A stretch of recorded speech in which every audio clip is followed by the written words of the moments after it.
Well, the trade deadline is come and gone, and Mike Grier has gutted this team way more than we expected. Now, Grier promised that this is the last of the team's teardown, but fans are hurt from one unexpected move that tainted their trust in the long-term plan of the Sharks GM. In this episode, I'll break down all the trades Grier made leading up to the trade deadline and share my thoughts in the future. This is the Trade Deadline Debrief of the Teal Teardown Hockey Podcast.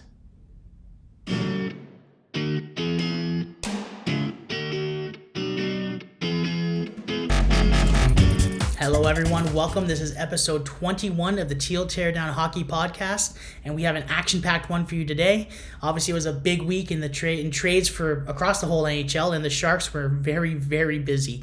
We're going to break down each and every single trade from the beginning of the season up till now, and I'm going to give you my thoughts on every single one, and let you know what I think we can look towards the future, and basically the meaning of each trade and what I think the thought process of Mike Grier had when he did that. But also, we don't really have a lot of time. Usually I'll tear down into the games. I'm kind of going to quickly break them down just a little bit right now, and then we'll get right into the trades, just because it's a really action-packed one, and I think, I want to kind of be mindful of time here. So let's just quickly break down the Buffalo Sabres game. This was kind of big. The Sharks were coming off of a huge emotional win over a good team in the Toronto Maple Leafs.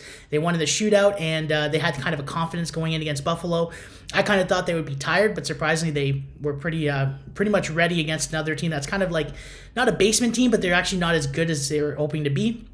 And the Sharks ended up winning 6-2. So this has been their most decisive win since January 16th when they played Detroit Red Wings. I think they won 6-3 in that one. So they scored a lot here. They had a lot of good confidence. Celebrini and Smith were actually the stars here. They played really well together in the power play. They each got a goal in this one, and even Eklund got a goal too. And I think this is what started the meme that kind of I'm going to bring up a little bit. Celebrini, Smith, and Toffoli all scored, and I guess they had like an internal bet that if they all scored in one game together, Toffoli would have to have a sleepover with them in the hotel room. And there was a bunch of memes this week. You've probably seen them online. They're pretty hilarious about them sleeping over together. And I am starting to really see this kind of this building of chemistry between Smith and Celebrini outside. It kind of reminds you a lot of Mitch Marner and Austin Matthews.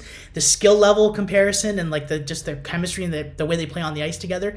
So it gives you a lot of hope that in the future, like this built-up chemistry is kind of nice. And like they did bring a lot of good vibes in the room. Unfortunately, that was the beginning of the week, and later in the week kind of does go away a little bit. But these guys are going to be the leaders of the future, and just the fact that they're kind of like having fun and stuff like that with an older leader or someone who's been there before and he can have fun too. It's good for the locker room, having Mario Ferrero too still on the team. Just a lot of good vibes in this room. So it was nice to kind of hear about that story. But in that game, Sharks ended up winning 6-2, and they would go into Colorado on Thursday and end their road trip. Now, this one was kind of an expected result. Colorado is a juggernaut, and this was just before they made their huge moves in the trade deadline. The Sharks ended up losing 7-3 in this one. Not much to say in this. Colorado ended up sweeping the series, not a surprise, 3-0. They won 7-3 in this one, the most decisive one. The last game was 4-2 that they won, and then the first one was 4-1. So this one, the Colorado Avalanche are kind of they're in a steamrolling mood. They're looking at the playoffs, and they are taking no prisoners. They're trying to get as many points as possible to get their best positioning for the playoff spot. And there's nothing much to say here. Like right off the bat, the Sharks pretty much couldn't hold on to the Colorado Avalanche. They were scoring the first 5 minutes of the game, and Joel Kiviranta, I wanted to kind of note him because he only has 12 goals this season. 3 of them came against the Sharks, so he's kind of a Sharks killer. He had 2 against the last game against Colorado. With the Sharks against Colorado on December 19th, he scored 2 for Colorado, and then he got 1 today. So I was kind of like, the first 4 minutes, go figure, is this kid. He's not really like known for being a goal scorer, but yeah, a quarter of his goals came against the Sharks. Go figure. And then just everyone else, just studs scored against the Sharks. Makar, you had Nietzsche's, McKinnon got 2, Makar got 2 as well. Like it was just a crazy, crazy game. But at least Celebrini got a goal, and he's actually on a kind of a hot streak lately. So he got a goal in that game as well, considering he got a goal against Buffalo. And he ended up getting 2 points against the Islanders as well, which I'll talk in a second. But yeah, there's nothing much to say about this one. The Sharks, they did put up a great effort, but you just can't beat a team that's they're there. They've won a cup before. Their stars are in their prime, in their peak. They know what it takes to win. They just took the Sharks to town, and it would also be Zerdelin's last goal for the Sharks. He scored a nice one. Beautiful feed from Graf. Graf is he's starting to show like really, he's getting comfortable in the NHL as well, making some really smart plays. He's a special player. I think he's going to be a part of the Sharks' future, which is exciting to see. Maybe he's not going to be a top 6 guy, which is a lot to say. Hopefully that there's going to be better players that will move up to that point. But if he's a top 9 guy in the Sharks when they're contenders, that's a lot to say. He's got a lot of grit. He's got a lot of hockey smarts, and he's a really great playmaker. So that was a great feed by him to Zetterlund. And nothing much else to say. The Sharks lost this one 7-3. And then the trade deadline happened. We're going to break that down. And this is the gutted team that went against the New York Islanders, but the Sharks are finally at home. They're going to have a nice long home stand. Unfortunately, they did not start off this way well, but the positive side, the offense was there. And Kovalenko, by the way, I didn't mention he came back against Colorado in the last game from a 9-game injury stint. So he played pretty well there, but he actually had a goal last night, a power play goal in the second period. He made 2-1 for the Islanders, so he scored first for the Sharks. But I just wanted to bring him up because he's been looking pretty good. Like he's kind of an underrated piece that we got back from Blackwood.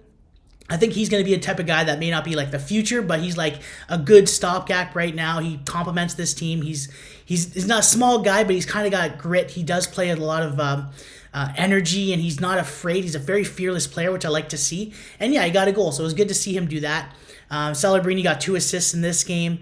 One thing is the offense was there. Like you could tell that it was an emotional day from the trade deadline. Like I said, I'm going to break that down later, but the Sharks came to play. They really tried. It's just the skill, unfortunately, is not there. Even though the Islanders were a little bit gutted as well from the guys they lost, the Sharks are just just more of an inferior team. Like their defense was really atrocious. You could really see.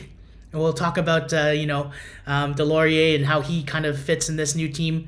He kind of cost it a little bit. And obviously, Georgiev, there's a couple goals he could have gotten back.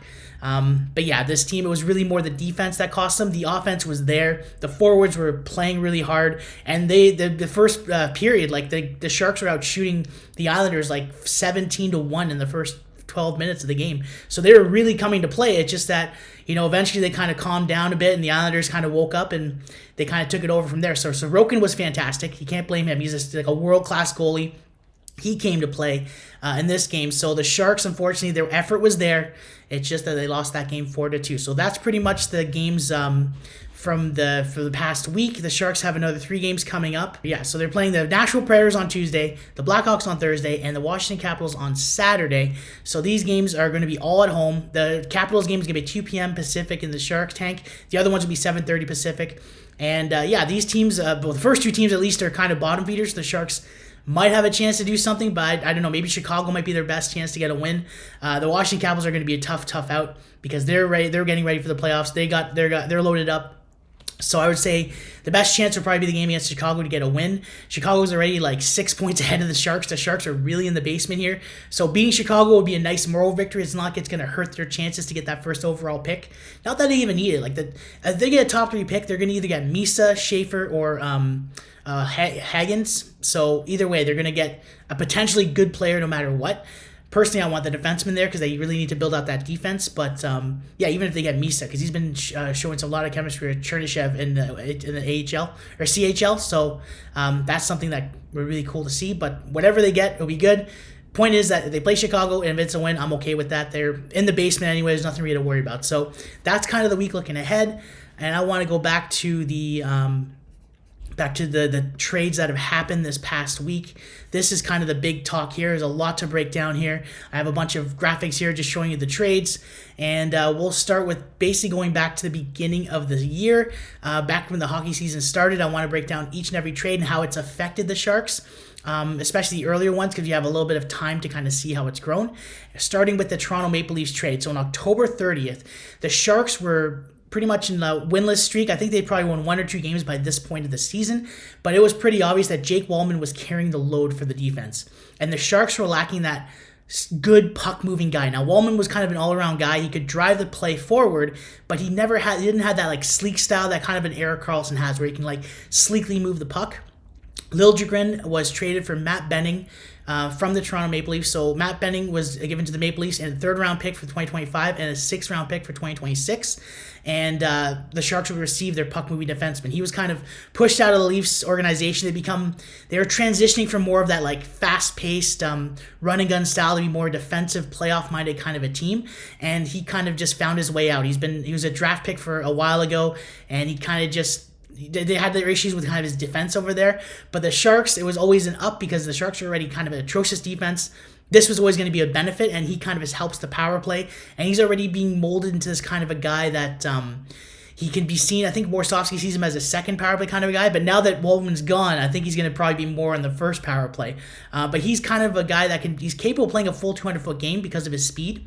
He's more considered an offensive defenseman, but I do remember when he played for the Leafs, he was drafted as that, but then when he played for the Marlies, their farm team for a few years, he was kind of being seen as a molded defensive defenseman type.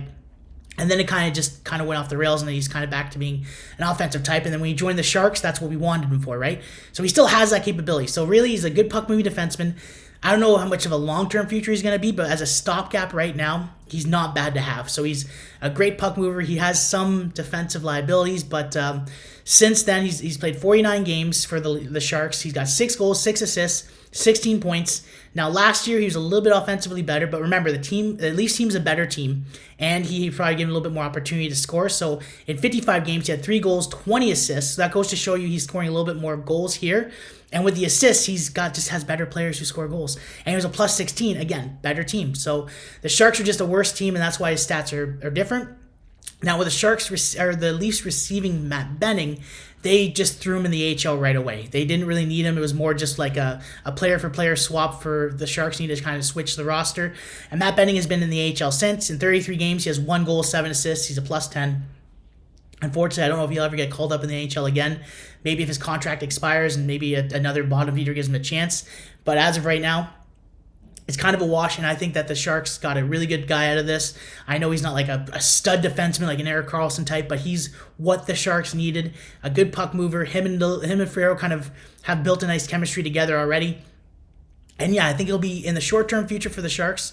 He's a good player to have. So I don't know about the long-term plans, but for right now, he can't complain. So that's that trade there. And the next one that came up on December 9th was a huge one. So this is the one where Mackenzie Blackwood went to Colorado with Giovanni Smith and a 2027 fifth-round pick.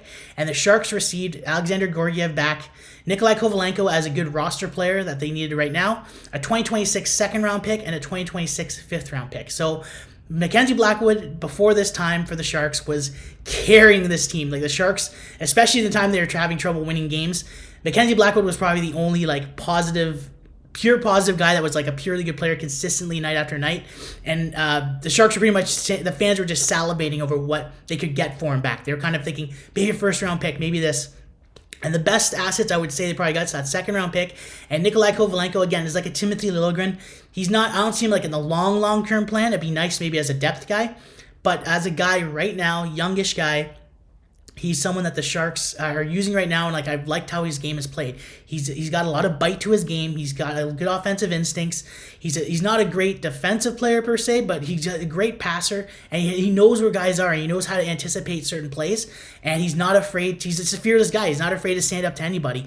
So he's the type of guy that the Sharks do need. Like I said, there's a lot of young studs here, but they don't have that bite that the Sharks are needing, and he kind of fills that. And with Colorado, they had issues with goaltending. They're a juggernaut of a team, but with Mackenzie Blackwood, they have an NHL playoff caliber goalie. So Colorado was happy with this trade. He has been incredible since. So Mackenzie Blackwood's played 27 games for Colorado. He's got 17 wins, 7 losses, 1 overtime loss, a 2.15 goals against average, and a 9.21 save percentage. So he has been very, very good for Colorado. He's capable. It's just that the Sharks hurt his stats a little bit, but to be honest, his stats were still very, very good for a bad Sharks team. Giovanni Smith, on the other hand, he played with the Avs for 7 games, no points. He had 8 penalty minutes, and then he played for the Eagles for a bit as well, 6 points, 1 assist, 12 penalty minutes. He was injured on December 21st, so about 12 days later, he got injured against Arizona when he played for Colorado. And then he was recently just traded at the deadline to Philly for Eric Johnson. So Colorado is loading up on depth and bringing back their old player who they won a cup with. So it's probably good for the vibes for the room. And Colorado ended up turning their assets over a little bit, which is good for them. And for the Sharks, Alexander Georgiev has played 20 games, 4 wins, 14 losses, 1 overtime loss, a 3.88 goals against average, which is kind of spiting you for Georgiev people. He's not quite a 4 goals against guy, but he's got a .876 save percentage. Obviously, these numbers are pretty atrocious, but the Sharks are also a pretty bad team with the defense in front of them. But yeah, Georgiev has been okay. He's just been a body. He's had a lot of questionable goals. Sure, he's kind of out of position. He kind of sticks out of his net too much. But he's just been a body so far, and it's so crazy how long away he's come from the guy who was backing up, I remember, Lundqvist like 10 years ago, and he was supposed to be this like young prospect, and the Rangers, why aren't they trading him for something? And they really should have done it earlier, to be honest, and he ended up moving, and he kind of hasn't been the guy that he was promised to be as a backup from the Rangers a long, long time ago. Now he's kind of a joke in the league, unfortunately. But he's a body, and honestly, he's helping the tank, so I can't really complain. Now, Nikolai Kovalenko, on the other hand, he's been pretty good for the Sharks. I know that he's got some heat with this Russian podcast he was on a couple weeks ago, and when he was injured, he kind of mentioned how Warsofsky hates Russian players, and GM doesn't. So basically, Mike Grier doesn't hate the Russian players, but Warsofsky does, and that's why there's something going on. But it turns out it's kind of a nothing burger. It was just kind of a news that came out to kind of make drama, I guess you could say. It could be, there's so many things that could be taken out of context. Russian humor in the Russian language. It's a lot of things like that. And then someone was saying that new Russian, I think Shang Pen was talking to a Russian guy, that he was trying to transition the conversation in the podcast from something to something else. And that was kind of like the joke to kind of do it. And Warsofsky talked about it. He said it was nothing really to talk about. Like they're pretty good with each other. And I think Kovalenko, I don't really think much of it. He's a good player, and he's he got a goal the last game. I wouldn't worry too much about it. So I'm happy that he's a Shark. He's a great player so far. And the Sharks had to get rid of Blackwood to get some kind of assets back. He's not going to stay there forever. And this is the best they could get at the time. And I have no complaints about that trade at all. And on January 22nd, this is not much of a crazy big trade here. Just something to kind of mention is an AHL swap between the Sharks and the Ducks. The Sharks would get Pavel Regenda from the Ducks, and they would swap away Justin Bailey. Now, Bailey played a lot more time with the Sharks last season. He was more with the Barracuda this year. So it's more of an AHL swap. Nothing really much to go there. Just two teams trying to help bolster their AHL teams, but I thought it was worth mentioning. The next trade, February 1st, leading up to the deadline, Mikael Granlund was traded with Cody Ceci to the Dallas Stars for a 2025 first-round pick and a 2025 conditional third-round pick. So if the Stars basically reach the final this season, the Sharks will get that third-round pick. And if they do not, the Sharks receive a fourth-round pick that originally was the Winnipeg Jets pick. So basically, if the Sharks don't make it to the final, the Stars don't make it to the final, it's a fourth-round pick. But really, it's an extra pick. At that point, you're kind of just a crapshoot anyway. And it's also just assets. The way we're collecting picks, and I'm going to talk about this at the end, it's good to use for future trades. During the draft day, sometimes these things happen where you can just throw in a couple of these late-round picks to kind of bolster up getting more value for a player. This is maybe what it could be. Or just, more magic potential players that could become something, or you never know. Because there's always a Pavelski somewhere in the corner late in the draft that you never know about until the future. So, so Dallas receives a depth in center. They get depth in defense as well with CC. I know we give him a lot of crap, but a third pairing defenseman is not too bad for him. Mikael Granlund could be slotted in the third line center, and they could also be a winger in the top six. He's a fantastic player. He was the Sharks' best player until they got rid of him. And Celebrini basically now is taking over the lead in points. But before that, Granlund had the lead and wasn't stopping. He was a point per game up until late December. So he was fantastic for the Sharks. But the Sharks know that they aren't going to keep these guys forever. They're trying to still build it for the future. Getting assets is better, and a first-round pick is huge. So this is a good win for the Sharks. Since the trade, Cody Ceci has played 0 goals. Has played 11 games. He has 0 goals, 3 assists, plus 4. Granlund's played 11 games. He has 7 assists, 7 points, no goals. And I just want to bring out that just after the trade, he started the Four Nations face-off. He was the only Sharks representative until the Sharks traded him. And he had 3 goals, 1 assist in 3 games. He was fantastic during that game, and I think he's just a great depth piece, and I think he's going to be a big, big player for the Dallas Stars coming into the playoffs. And the Sharks get an asset back, which is important. I know it kind of gutted the team, made them a little bit worse, but to just be honest, the Sharks are already a basement team when they had Granlund. So really, what's the difference? Getting rid of him just continues the Sharks' trajectory. Granlund gets a chance to go for a cup. We should be happy for Granlund, and the Sharks get some decent assets back that could be tradable or a potential young player that the Sharks have for the future, so it's not a bad thing. So this is the start of the actual deadline, the week leading up to it, so I'm not going to have any stats leading up to how players have played. I'm kind of going to mention a couple of things, but really there's no big picture to look at anything and how guys are doing anymore because it's over the past week. So starting with March 5th, Vitek Vanacek was traded for Patrick Gilles. I think it's Giles or Gilles. I'm not sure if he's French. On March 5th, and also the Sharks made a trade for Vincent Desharnais. They required him for a 5th-round pick, so that was more just to get depth for the Sharks blue line because they were probably expecting to get rid of some guys, which they ended up doing. But let's start with Vitek Vanacek. He played his first game for Florida on Saturday and got a shutout. So that's pretty good. I mean, Bobrovsky's obviously going to be the guy that they're going to ride for the playoffs, but they're hoping that, if something happens to him, Vitek Vanacek will be that depth guy. Florida recently traded Knight to Chicago Blackhawks. He was their young prospect that he's getting to that age now where it's like, he's waiting to get to the reins, and with Bobrovsky's long contract and his pedigree for actually winning a cup and being in the finals the last 2 years, it didn't look like Knight was going to take that spot anytime soon. So they kind of got some assets back for that. But they needed a depth goalie that can play in the NHL. So Florida won this one a bit. They got a nice guy that's going to help them hopefully just get some Bobrovsky some rest leading up to the playoffs. And if he gets hurt, having that guy. But having a shutout for Florida is a good sign that they had a good goalie. And even the Sharks probably played our worst team, that he's better than he actually shows because he played for such a bad defensive team in front of him. Now, the Sharks getting Patrick Giles back for Vanacek. He's a 25-year-old guy. He's mostly an AHL dude. So he played 9 games this season for Florida. But all the last 4 years, other than that, it's been for the Charlotte Checkers. So he's mostly just been an AHL type of a guy. He's 6'5", so that's kind of nice. The Sharks need size.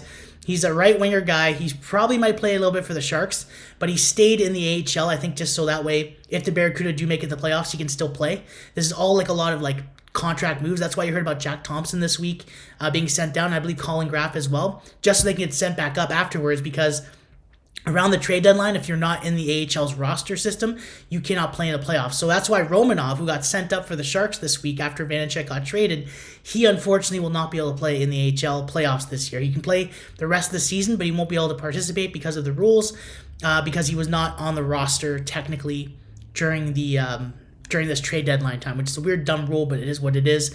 So Giles is going to play for the Barracuda for the foreseeable future. He's probably going to get some time for the Sharks because having a big guy can't hurt. I just don't see this guy's not the type of guy that's going to be anything crazy. I think it's just more of a body for the AHL, really. And the Sharks are kind of giving Vanacek a chance to go, win a cup somewhere maybe, and has a chance to do something good. And after dealing with the Sharks for so long, I can't complain. He just deserves it, right? So excuse me. So the next trade was Vincent Desharnais for a 5th-round pick. This was a depth trade for the Sharks. They needed to get Desharnais, a big dude too. If you want to look at his stats, he's just a big guy, offensively horrible. He played last night, and honestly, I can see why the Pittsburgh Penguins are okay with getting rid of him. Unfortunately, the Sharks need bodies to the rest of the season, and that's all he is. As a body, he plays the next season. Doesn't have a big contract. Again, a good depth guy that can help, and just more. He has that toughness. He's a big guy that can help protect the young guys. And this is what I've been saying the Sharks needed. I was kind of hoping for more of a skilled guy, unfortunately, but this is what we get. But he is going to protect the young guys. No one's going to have the balls to try and hurt Celebrini or hurt Smith without having to face him, and he will make them pay. So trust in that, and I trust the system that Desharnais will at least help the Sharks in that way. Other than that, and he'll also help the tank because he did give us some atrocious goals yesterday against the New York Islanders. But that's the trade there for the 5th-round pick. And Thursday, the day before the deadline, Grier's been very active. So he already made 2 trades earlier this week, and then the day before the deadline, he finally got rid of some guys. So the first one I'm going to mention is the Nico Sturm trade. So Nico Sturm was traded for a 4th-round pick, and the Sharks had to give Nico Sturm and a 7th-round pick. So I think that 7th-round pick was to boost up the Sharks to get a 4th-round pick for him. I mean, it's the thing is, I heard a lot of complaints about that they should have gotten more for Nico Sturm. But Grier, he's a GM. He's a pretty smart GM. He's on the phones all the time. And this is probably the best thing you could probably get, because Nico Sturm is a depth guy. And something about us teams that fans that just cheer for teams that are in the basement, they overvalue their really not skilled pieces. Certain pieces they'll overvalue than other teams will, because for a Stanley Cup contender, yeah, he's a good 4th-line center. But for the Sharks, he slotted them up at the 3rd line, 4th line. But on a good team, Nico Sturm, he's not really a crazy offensive guy, but he's a decent defensive center. So you can win faceoffs, you can put him on the penalty kill, and this is why you can't really get much for him. So it probably would have been a 5th-round pick. That was probably his best thing that Grier could have gotten. So he had to maybe finagle a little bit and give Florida a little bit more to try and get him try to get something out of this. So a 4th-round pick is nothing bad. Again, it's an asset to either get a player or use for a potential future trade. Nothing crazy there. But yeah, Nico Sturm has a chance to win a cup with Vanacek in Florida. So no complaints there. Good for him. Rooting for him to do well, and we're gonna miss him though. He was great for the vibes. He was a great defensive center, but he had a great smile on his face all the time. Fortunately, that's just how it works, and he would have not re-signed with the Sharks. He'd want to go with a contender anyway. So better to get an asset for him now than let him walk for nothing and just so he could tank with the Sharks for the rest of the year. What's the point? And this was the big surprise of Thursday night. Jake Wallman was traded to the Edmonton Oilers with for Carl Berglund and a conditional first-round pick in 2026. So Edmonton didn't have a first-round pick for this year. I think they gave that away for that this year. I forget who they got it for. But in this case, if Edmonton somehow falls below the top 12 and gets a top 12 first round pick next year because they suck somehow, then that becomes a 2027 first overall pick. Now, the chances of that are slim when you have a team with Connor McDavid, Leon Draisaitl, and a lot of depth with Zach Hyman, and even Evan Bouchard gets a lot of crap and Darnell Nurse, but they're pretty solid defensemen back there. So I don't think this team's going to fall that low. It'll likely become a 2026 first round pick, meaning that the Sharks this year, last year, 2 years ago, had two first round picks, and they're probably going to get two first round picks next year. That's 4 years in a row the Sharks are going to pick twice in the first round, and that's pretty huge. That's great for asset collecting. And again, this may be something that the Sharks could use later to trade in the draft next year, which is expected to be a deeper draft than this year. So that's pretty good, I would say. So, and Carl Berglund is he's 25 years old. You know what he is? He's 6'2". He's kind of a big guy, 207 pounds. He can play out the season with the Barracuda because he's played with them before. He can also be played for the roster because it's one of those things where, again, he plays the Barracuda now and they can call him up in a week or two and he can still play for the Barracuda in the playoffs. Big guy, he might be able to help the Barracuda get to the playoffs and do something as well because you need big guys to help you out too.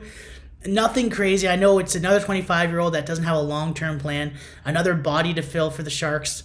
But the real sweetener was that first-round pick. And that's really what we got for Wallman. Now, people were really upset with this trade because Wallman, there's still a little bit more years in Wallman's contract after this year. But the fact is the Sharks got Wallman and a fourth-round pick from Detroit to get rid of him. And he ended up being the Sharks' best defenseman. This is probably as hot as you're going to get, the best value you're going to get, because he was as hot as you can be as of right now. He had a great start to the season. He kind of started to falter later in the season. You started to see a little bit more of his flaws. He was more dominant early in the year, and he had got more points. And I think that what Grier was looking at is maybe the value won't be there next year during the trade deadline. So do something now and get a first round pick for him. So I think this was honestly, it was a surprise move, but it was a smart move. We're trying to think of the long term. We're looking at the short term picture. It sucks. You feel bad because, again, bad for the vibes, and the Sharks immediately get worse by losing Wallman. They lose their best defenseman, just like when they lost their best center, because no one really complained when Granlund left, right? Because he was their best center, best forward, really, that was consistent. And the Sharks got rid of him for a first-round pick. So this, I would say, is not that big of a deal. I would say it's something that is smart on Grier's part because, yeah, you have that first round pick, and that's for the future. We're trying to think of 5 years down the road, not now. The Sharks are bad now. I know you're thinking about the vibes and the feelings of the players. Unfortunately, it is a business, and they're going to get used to the fact that players come and go. And when it's time for their contract as UFAs, they're going to think about the business too. They're going to think about themselves and their money. So this is just something that has to happen. Sharks get a first-round pick and a good body there. Another bigger guy, which the Sharks need. And, I would say that's pretty much a win for the Sharks. So Wallman was the first surprise, but not the only surprise. We're going to get into that a little bit later. But first, let's get to the trade deadline day, which was not a surprise. Luke Cunnin being traded to the Columbus Blue Jackets for a fourth-round pick. Another Sturm type of a guy. Now, the Sharks did need to add a sweetener to get that fourth-round pick. I think he's just a little bit better than Nico Sturm, and that's why they're able to get that fourth-round pick. He's the kind of guy who can play a little bit higher in the lineup. Ideally, on a good team, I still think he's a fourth-line guy. He can play on the third line as a good all-around dude. He can kill penalties. He's able to score some goals. He has that scoring touch. But overall, he's just kind of a low-end, bottom six kind of a player who can kind of do a little bit of everything. A good Swiss Army knife, they call him. And the Sharks get a fourth-round pick, which isn't bad. The Columbus Blue Jackets are trying to make a run for the playoffs, so they get this extra guy for depth. And unfortunately, this is a necessary move. Nothing crazy to say here. The Sharks are expected to get rid of him anyway. He's going to be a UFA after this. The Sharks get an asset, so no complaints there. But This is the one that really surprised the Sharks, and this came late into the final minutes of the trade deadline, probably an hour before. Now, this is the one that really hurt fans, and I'm building up for some reason. I don't know why. But the Sharks trade Fabian Zetterlund, Tristan Robbins, and a 4th-round pick in 2025 for Zach Ostapchuk, Noah Gregor, and a 2025 second-round pick. This one got fans really confused and upset. Fabian Zetterlund is 25 years old, so he kind of fits within the window of this team. You could see it, but he is an RFA after this year. And my guess, now, it kind of came out that there was contract talks this year between Grier and Zetterlund's agent. It sounds like Grier made an offer, Zetterlund's agent made a counteroffer, and then Grier made a counteroffer to that. And then after that, it just sounds like things didn't really match in the same way. We'll never know what that price is. I know the cap is going up, and I know Zetterlund has great vibes, and he really became a great player for the Sharks over the last few years. And Sharks fans are really hurt about this, but I understand what Grier was thinking. Now, you could think that, Zetterlund's still young and, you still need to have that kind of 20-goal scorer. But the Sharks, with Zetterlund this year, he didn't make them any better. They're still a basement team. So it's not like having him made that difference and is going to make a difference in the next few years. He's a complimentary player with skill, and he's a great guy, great vibes in the room, but he's not the future. When Will Smith and Macklin Celebrini actually become men, they're still kids now. They look great now. Imagine in 4 years when they actually grow up to being men. Like, their bodies are not fully developed yet, and they can be much stronger, much more experienced in the game as well. The Sharks aren't going to be running for the playoffs anytime soon. And Zetterlund's not going to be scoring 50 goals for the Ottawa Senators. Maybe he'll score 30. Maybe he'll score 35. He's at his point now. You know what he is. And he can get better, but he's not going to become a 50-goal scorer out of nowhere. He might get, like I said, 30 goals as his peak, maybe 35 in a really good year. And the Sharks fans for the next 2 years, if that happens, they're going to be kicking themselves saying, why did we get rid of Zetterlund? But this does not fit the window. We need youth. Now, Zach Ostapchuk is not Zetterlund. He's not the same skill level as Zetterlund at all, for sure. But he has skill. He has pedigree. He played for Team Canada in the World Juniors. He's a big body. So having him, I've seen some of his highlights. He's got some decent hands. He's a great skater for his size. And he's a mean guy. The Sharks need this. I've been saying this for weeks. The Sharks need to get these kinds of players. I have a really good feeling that the Sharks are going to love this guy in 3 years when the Sharks are contending for a playoff spot. He's who you need when people are going to be pushing around Macklin Celebrini and pushing around Will Smith. He's going to stand up and say, no, you're not going to take that. And he's still going to be able to score some points for you too. When the playoffs get really, really tough and you're in the grind to try and score some goals, and the best teams are playing against the best teams, they're going to shut down Celebrini and Smith in some games. And it's a 7-game series. There are going to be games where they're going to make score goals because they're still very skilled, but there are going to be games that are going to be shut out. And you need guys like Zach Ostapchuk who are going to score those goals because they're going to be kind of left not covered the same way because everyone's be focused on the star players. He's a guy that's capable of scoring goals. He's a depth guy, and he's going to fit in this team very, very well. I'm very confident in that. And I'm calling this out right now, years in advance. Sharks fans are going to love him the way they loved Fabian Zetterlund. Because if you do not remember, when Timo Meier was traded 4 years ago, and I was the same way as the Sharks fans as well, people were underwhelmed with the return. They thought they were going to get the sun and the moon for Timo Meier. They ended up getting a first-round pick, which was great. It became Quentin Musty. And they got this young kid in Fabian Zetterlund. And when he played, he was still underdeveloped. He wasn't even developed in his size yet either. He was he got some points there. There was some style there, but he's being pushed around so much. Just like when William Eklund was smaller too. He didn't develop into who he was now. And now everyone loved Zetterlund. And that's why they're so sad and disappointed. And I get it. And he's friends with Eklund, and it hurts the vibes of the room. And this year, even Zetterlund took that next step. And it felt like this last couple of weeks, he took that other level too, that you're like, wow. And I think that was just Mike Grier, just like with Jake Wallman, striking while the iron was hot. And partly because of these contract talks. We'll never know. They're never going to fully admit it. I think if there was a way to kind of make this contract work, he still would be a San Jose Shark. And obviously he's kind of twisting it around during his GM post-deadline kind of talk to say that Ostapchuk is going to be a better player and that he kind of fits the window. Yes, Zetterlund would have fit the next 5 years. He would be 30 years old when the Sharks be contending, but he still would kind of be a good guy to have for that depth and experience. But I just think the contract was the real straw that broke the camel's back, if you will. And Ostapchuk still is a good player to get back. I think this is not a bad trade at all. And people complain about getting Noah Gregor. I know he's not. He's kind of an offensive black hole. But he is a tough guy, another toughness that the Sharks need. He's more of like a little pit bull. And the Sharks can use that kind of aggressiveness, that kind of help protect the young players again. And he's good for the vibes. Ferrer was tweeted that he was very happy to have Gregor back. So another locker room vibes guy. I think that was more of a pick to kind of bring back the positivity there. And I think he's going to be good for the team as well. And on top of that, the Sharks get a second-round pick. Another high-end draft pick. Not the first-round pick, but the Ottawa Senators, whether they make the playoffs or not, be mid-second-round pick. Either the Sharks get a player or another asset. Now, you can find guys like Mario Ferrero and Marc-Edouard Vlasic in those kinds of drafts in the second round. So there's some potential future players in the next 5 years that are good too. So this is big for the Sharks. And I think that it hurts now, but in a few years, we're not going to be hating against that. Like, when you look at Grier, the day one, there's always every year there seems like the day one trade, all the Sharks fans are scratching their heads. Why would they do this? When they traded Hurdle last year, everyone was hurt by that too. And they knew it was necessary. The difference was, they knew it was necessary, but they still were hurt by that. But what happened? They got a first-round pick for that. The Sharks didn't use that first-round pick. They traded away and got a future, hopefully cornerstone goaltender in Askarov. This is one of those things where we're going to scratch our heads now, but we're going to look down the road, and I really believe we're going to look back and A, like Ostapchuk, and B, respect Grier's decision, because there's pain now. The Sharks are awful, and we're suffering through this whole season, and I understand it. The whole year we're seeing this, and we're like, wow, when's this pain going to stop? And then the Grier gets the knife and twists it a little bit by getting rid of more players we love and players that we felt were part of the future.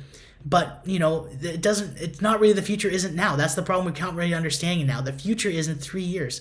Next year, the Sharks are expected to be bad. I'm hoping that they're not a basement team anymore and that Grier will make good offseason moves. But still, the team isn't there yet. And Zetterlund kind of fits the window, but kind of doesn't. And I understand this move. I think it really was about the contract. But anyways, that's a lot to say. I just really want to kind of get that out there because I know a lot of fans are hurt, and I get it. He's a great guy. The way we watched him grow over the last 3 years has been amazing. He's been such a great player. But I think the Sharks will be better for this reason. We can't have too many skilled small guys, because if you really look at the future guys that are coming for the Sharks in the future, he's going to be pushed out of the top six, and he wants to be paid like a top six guy. I'm pretty sure that's why there was a sticking point with him. And if he gets a long-term contract as a top six guy, we're going to see guys like Cameron Lund, who just got signed. Just a lot of other potential really good players here. I'm trying to think of our top six. Right now, just our top six right now is Celebrini, Smith, Eklund, and Toffoli. That's 4 guys right there. And we're expecting guys who are going to be to the top six, like Svoboda, Lund, Graf might be a toxic guy, Chernyshov, Musty, Gushchin, Haltonen, Cardwell. There's so many guys that potentially have a top six role that he might be pushed his way out. And then when you're going to be paying a guy that's a top six guy that's going to be playing the top 9 role, it just doesn't make any sense. And then it'll be harder to trade because of that value being down, because I don't see him more than being a 25 goal scorer. So this is why it was done. I don't think there's anything wrong with this trade at all. So if we want to go deep down to Ostapchuk as well, he's played for the Ottawa Senators. He has 4 points in 43 games, but he's only 21 years old. He's 4 years younger than Zetterlund. He's going to be a guy, again, he's not even a fully developed man. He's already 6'4". Once he grows into his body, gets used to the NHL game, he can become a really, really solid depth guy. And you need that solid depth guy, again, for the playoffs. And he's a guy that can grow with this young team and end up building up on them. So I really have a good feeling that he's going to be that game-changing guy that can be a top 9 guy and not going to ask for the sun and moon when his contract is up either. The future is bright. There's a lot of great players, but we need to be patient. We just have to ride the rest of the season out. There's 17 games left, and the Sharks will... I really do believe they're going to make some great moves in the offseason that's going to help them move up a step. They're not going to be basement teams anymore. This is the big thing I wanted to bring up too, is that Grier had his meeting, his debrief interview after all the trades have happened, the trade deadline ended, and he said this is the end of the teardown. So I really believe him here. So basically, he got some guys, and we thought these guys would be part of the future. He never said that there's never that announcement that this is it. What he kind of announces here is saying that now these are the guys we have. We have our assets here. Now he's willing to start trading these assets to build a team. We have got a lot of assets coming up, and that's the next thing I want to kind of bring up here, is that the Sharks have 2 first-round picks this year, 2 first-round picks next year. and 2 second round picks for this year, next year as well. They have 2 fourth round picks this year, next year. They have a lot of picks, and they're not going to use them all on picking guys. They could use that as trade assets to trade for other players during the draft, during the free agency period, during the summer. He can actually acquire guys, and now he has so much cap space to sign guys in the offseason to build this team up. What he's saying by the teardown is over doesn't just mean he's not going to take these guys away from us and break our hearts anymore. It means that now he's building this team. He's not saying that the Sharks are going to be in the playoffs next year. What he's saying is now it's time to start seeing what this team's going to be all about. Celebrini and Smith are going to have their full year finished. We now know what they're capable of bringing up. They're not even at their peak yet. We know what they understand the game. They're going to have their official first off-season NHL offseason, which is basically understanding what it takes to play in the NHL and train in the offseason to build up for what it takes to last a full 82 games plus. This is the team that we're going to see in the future, and next year I really believe the Sharks are going to be a better team for it. Obviously, Grier needs to start building out the defense first. Maybe the Sharks end up getting a good first overall pick, and they end up picking Schaefer as the first overall pick. Maybe they end up getting someone in free agency, or even a trade, because there's so many assets, is my point. There's a lot of young players that they're capable of trading too, that he might be able to use as sweeteners to get guys that may be young but NHL ready. Maybe we wanted Noah Dobson, as my last trade deadline video 2 weeks ago I talked about. These are guys you need to kind of give to get. And now I think Grier is open to getting guys, unfortunately, in Zetterlund's age range that he's capable of getting. This is why I feel more that trade for Zetterlund was because of the contract, because there is that kind of a thing. But I think Ostapchuk, again, is still going to be a good balance. Like, you created a small guy for a big guy. I still think that's a good thing. But I think we're going to start seeing Grier get guys now. We're not going to be getting just plugs in the offseason to kind of fill this team up and letting them tank. There's a lot of assets here. The Sharks are now capable of being good buyers, but smart buyers. We're not going to be going, completely going up to the cap and trying to get this team over the hump before, because we've seen what the Ottawa Senators have done that before. The owner in 2019 or 2020 said, "This is it. Rebuild's over. Now we're going to start contending," and they're never made the playoffs since that time. So we don't want that mistake either. Even the Chicago Blackhawks, they're kind of where the Sharks were last. The Sharks are looking to be next year, where the Chicago Blackhawks did at the beginning of the season. They end up getting these plugs, but they're considered good plugs. They spent on Bertuzzi. They spent on Taylor Hall. They got these guys that they thought would help them push the next round. I think Grier's going to be a lot smarter than that. He's going to get guys that are more for the future and understand that this is not going to throw the Sharks automatically into playoff contention, but they're going to be better. And I think what he's going to start to do is build out the defense first. And we're going to see maybe guys like Cagnoni get a shot. And who knows, maybe Sam Dickinson might just take that next step and maybe be capable of playing in the NHL next year. Who knows? We have to really see, because the next season is where it's all about, and it's all about just trusting in the process, because I really believe that Grier is a really brilliant GM, and he's honestly miles ahead of us. Every time, every trade deadline so far, around the trade deadline, he does a trade. It makes us scratch our heads, but then down the road, you're like, wow, that was brilliant. Zetterlund from the Meyer trade, you're like, why would he do that? Zetterlund ended up being a really good player, and he ended up being someone that we all loved and watched him grow. And then, yes, he got rid of him, but he got another guy. And I really think that we're going to look down the road and say, I'm glad he did that, because really we needed this kind of a guy. Because you're going to see him doing the gritty things that you love hockey players do that Celebrini and Smith can't necessarily do. And it's going to be a good thing, I promise. So just think about the future defense here. Just bear with me here. It's a little fantasy here. Imagine the Sharks do get first overall pick. They pick Schaefer.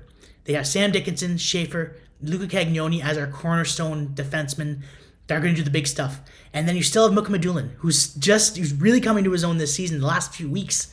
And he's got offensive skill. He's starting to use his body a little more. That's the top four right there. And that could be sweet right there. And then Liljegren is already kind of an afterthought. He might not even be in the long-term future, but he'll also be part of that short-term future maybe for the next couple of years. There's so much to look forward to. And even then, the Sharks are still going to get bigger. They're going to get some guys this offseason, I'm telling you. So this is something to look forward to. The Sharks' future is great. The future is teal. Stick with it. Deal with the vibes. I know we have to go through the whole process of, Morning Zetterlund's gone, but cheer for him too. Maybe, cheer for Ottawa Senators this year, maybe to make the playoffs and Zetterlund to make some kind of an impact. I'm rooting for him. I'm rooting for all the guys that left the Sharks.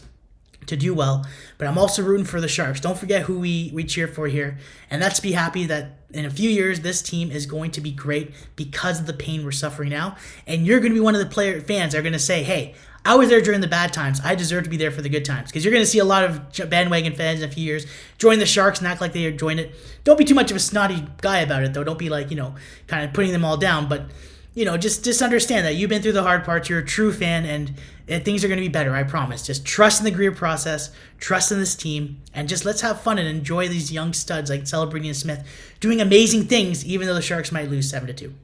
It is what it is. But that is it for this episode. I appreciate you listening. If you listened to the whole episode, I appreciate you being here with me. You can find me on Instagram and X at Teal Teardown HKY, Instagram at Teal Teardown Hockey. If you like this video, leave a comment and subscribe.